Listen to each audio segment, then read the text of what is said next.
प्रिय विद्यार्थियों, नमस्कार। मेरा नाम प्रीतम सिंह शेखावत है। आप मुझे YouTube channel Hindi with Pritam Singh पर देख रहे हैं। आज हम एक महत्वपूर्ण लेखक और विद्वान आचार्य हजारी प्रसाद द्विवेदी जी के व्यक्तित्व और कृतित्व यानी उनके लेखक परिचय पर बात कर रहे हैं।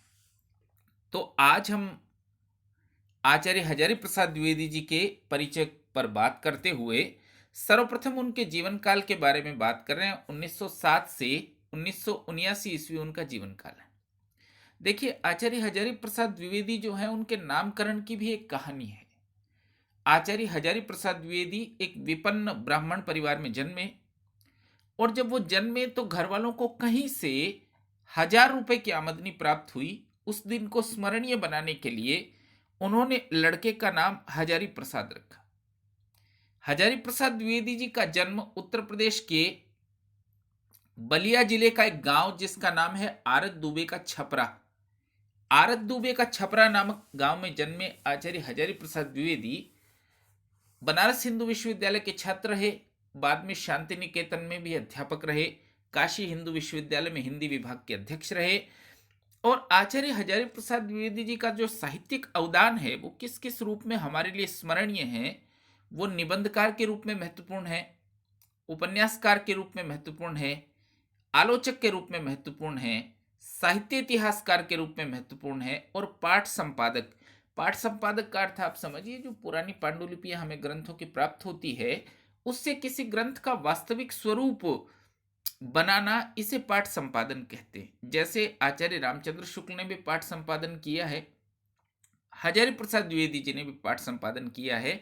इन सभी रूपों में वो लब्ध प्रतिष्ठ है। एक तो इस शब्द को देखिए, लब्ध प्रतिष्ठ पूछा जाने जैसा शब्द है शब्द शुद्धि के लिए। तो विद्यार्थी प्रतिष्ठा से लब्ध प्रतिष्ठित शब्द बनाते हो, अशुद्ध होता है। ठीक शब्द है लब्ध प्रतिष्ठ। प्रतिष्ठा को जो अर्जित कर चुका है उसके लिए शब्द है लब्ध प्रतिष्ठ। आचार्य हजारी प्रसाद द्विवेदी जी के निबंध संग्रह देखिए, आपको सीक्वेंस लगाने के लिए, कालानुक्रम लगाने के लिए निबंध संग्रह मिल सकते हैं। ऐसा भी प्रश्न पूछा जा सकता है कि कौन सा निबंध संग्रह द्विवेदी जी का है, कौन सा निबंध संग्रह द्विवेदी जी का नहीं है।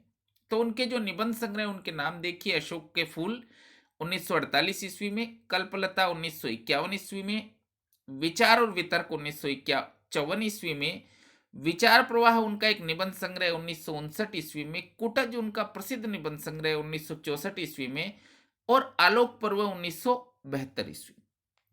निबंधकार के रूप में आचार्य हजारी प्रसाद द्विवेदी ललित निबंधों की परंपरा के आरंभकर्ता हैं। विद्यार्थी के मन में ये शब्द कई बार पुस्तकों में पढ़ते हुए आता है तो सोचता है ललित निबंध क्या होता है। ललित निबंध असल में निबंध का ही एक प्रकार है जिसमें व्यक्तिगत स्पर्श थोड़ा ज्यादा होता है। व्यक्तिगत स्पर्श थोड़ा ज्यादा होता है तो सौंदर्य थोड़ा ज्यादा होता है। विचार उतने नहीं होते जितने विचारात्मक निबंधों में होते हैं। जैसे निबंध आचार्य रामचंद्र शुक्ल के हैं, विचार ही विचार हैं उनमें। आचार्य हजारी प्रसाद द्विवेदी के निबंध थोड़ा व्यक्तिगत रूप लिए हुए हैं। इन निबंधों को हम ललित निबंध कहते हैं। प्रसंगवश चूंकि यहाँ आ गया है ललित निबंध शब्द, इसलिए बता रहा हूं कि हजारी प्रसाद द्विवेदी जी ललित निबंधों के आरंभ करता है। और दो और लेखक, उनके नाम आप याद रखिएगा, जिन भी पुस्तकों से पढ़ते हैं उनमें मार्क करिएगा। उनका नाम है विद्यानिवास मिश्र, पहले लेखक,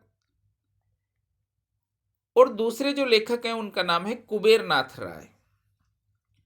जहां भी आप इन दोनों निबंधकारों के नाम पढ़ें, विद्यानिवास मिश्र और कुबेरनाथ राय, ये दोनों निबंधकार ललित निबंधकार हैं। तो ऐसा प्रश्न बन सकता है कि द्विवेदी जी की परंपरा को आगे बढ़ाने वाले ललित निबंधकारों के नाम बताइए। तो पहला नाम है विद्यानिवास मिश्र, दूसरा नाम है कुबेरनाथ राय। तो आचार्य हजारी प्रसाद द्विवेदी निबंध संग्रह या ललित निबंधों के आरंभकर्ता माने जाते हैं। उनका जो निबंध संग्रह है, ऊपर वर्ष भी दिया है हमने, आलोक पर्व।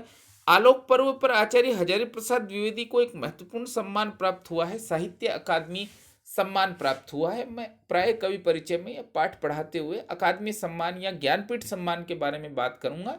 ये दोनों तरह के पुरस्कार प्रत्येक विद्यार्थी को याद करने की। साहित्य अकादमी पुरस्कार किस रचना पर मिला है, किस विधा की रचना है, तो आलोक पर्व एक निबंध है, उसको साहित्य अकादमी सम्मान मिला है। वर्ष भी लिख दे रहा हूं मैं, हालांकि साहित्य अकादमी का वर्ष अक्सर नहीं पूछा जाता। 1973 1972 में आलोक पर्व प्रकाशित हुआ। 1973 में उनको साहित्य अकादमी सम्मान प्राप्त हुआ। हमारे पाठ्यक्रम में जो निबंध चलता है शिरीष के फूल, ये कल्पलता निबंध संग्रह में संग्रहित है। अब इस शब्द को भी देखिए, देखिए ठीक शब्द क्या है, संग्रह, और उससे बनने वाला शब्द जो है वो है संग्रहित।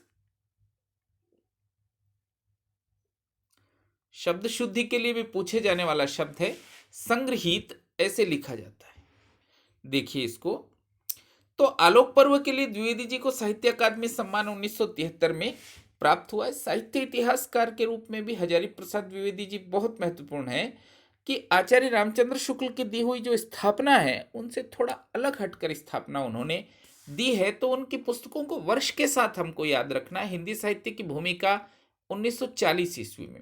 आप सभी लोगों ने कथन आचार्य हजारी प्रसाद द्विवेदी जी का पढ़ा होगा, सुना होगा। उनका प्रसिद्ध कथन है भक्ति काल के उदय के बारे में कि मैं जोर देकर कहना चाहता हूं कि यदि इस्लाम न भी आया होता तो हिंदी साहित्य का 12 आना वैसा ही होता जैसा अब है। ये कथन इसी पुस्तक से है, हिंदी साहित्य की भूमिका। दूसरी उनकी महत्वपूर्ण पुस्तक है हिंदी साहित्य का आदिकाल, 1952 ईस्वी में लिखी गई।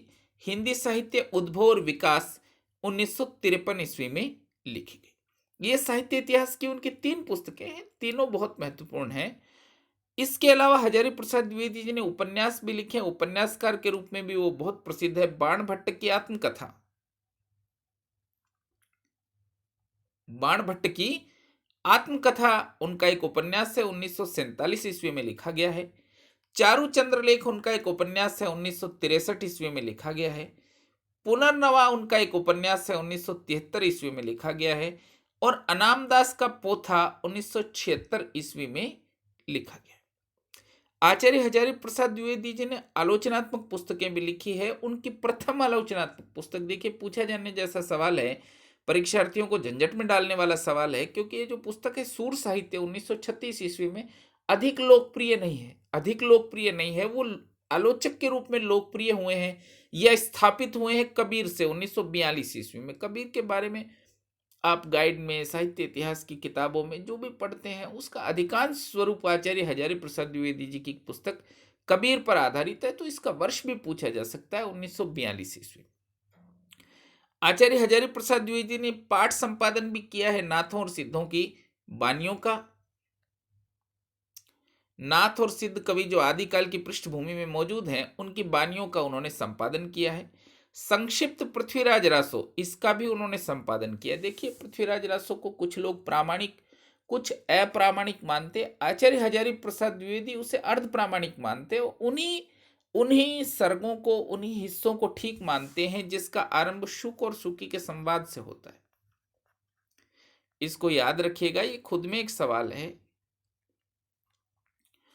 कि कौन विद्वान ऐसे हैं जो सुख सुखी संवाद से आरंभ होने वाले सर्गों को ही प्रामाणिक सर्ग मानते हैं। तो संक्षिप्त पृथ्वीराज रासो, आचार्य हजारी प्रसाद द्विवेदी उन्हीं सर्गों को प्रामाणिक मानते हैं जो सुख और सुखी संवाद से शुरू होते। संदेश रासक जो अपभ्रंश की रचना है उसका भी उन्होंने पाठ संपादन किया है। और दश रूपक जो रचना है धनंजय की, इसका पाठ संपादन भी आचार्य हजारी प्रसाद जी द्विवेदी ने किया है।